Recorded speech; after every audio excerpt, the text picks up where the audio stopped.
Pour les CM2 de l'école de Saint-Benoît-sur-Seine, l'heure était aux répétitions.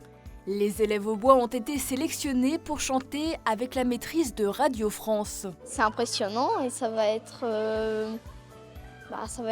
vraiment bien d'aller chanter avec eux à Paris. C'est pas tout le monde qui a la chance d'aller faire ça. Et vu qu'on a des voix différentes, on est chacun en groupe, mais on apprend à chacun gérer nos voix tout seul et puis en groupe aussi. Déjà, on va à Paris et aussi on va chanter avec la maîtrise. Ça, c'est quand même incroyable. Et moi, ça me stresse un peu parce que j'ai jamais chanté devant autant de monde. Du 15 au 17 mai prochain, les élèves se rendront donc à Paris pour découvrir la maison Radio France et chanter avec les 160 élèves de la maîtrise à l'occasion d'une répétition. C'est quelque chose de très important pour travailler la concentration, pour travailler alors bien sûr la mémorisation de textes, puis pour apprendre aussi à placer sa voix, pour apprendre l'écoute. Le chant, la chanson, c'est quelque chose d'important, c'est tellement pacifiste. Ce sont des valeurs qu'on aimerait que les enfants gardent en premier.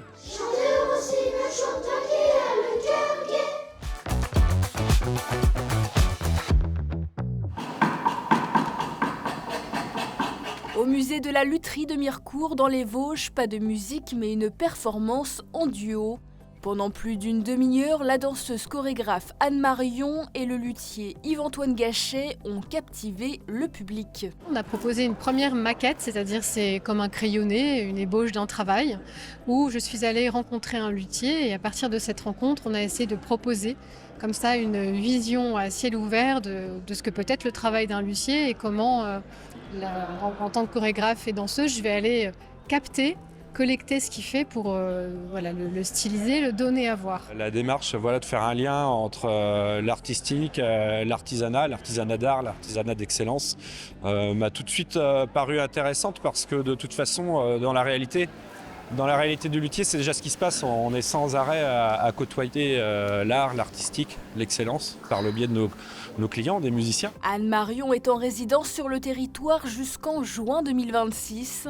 Une résidence baptisée Un geste à soi qui donnera lieu à plusieurs autres rendez-vous avec le public. On ne s'imagine pas tous ces gestes, tous ces bruits, même si on a l'habitude de les entendre et de les voir. Ils sont tous les deux en train de danser après le tablier, avec les gestes identiques, c'est là que c'est super.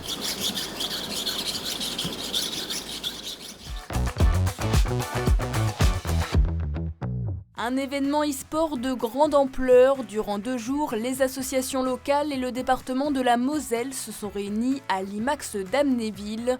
L'objectif était de célébrer le gaming. C'est un événement qui est dans le cadre des célébrations Terre de Jeux, mais c'est surtout quelque part l'aboutissement de différents événements qu'on a déjà fait autour du terme du gaming et la mise en avant de tout le réseau jeunesse mosellan.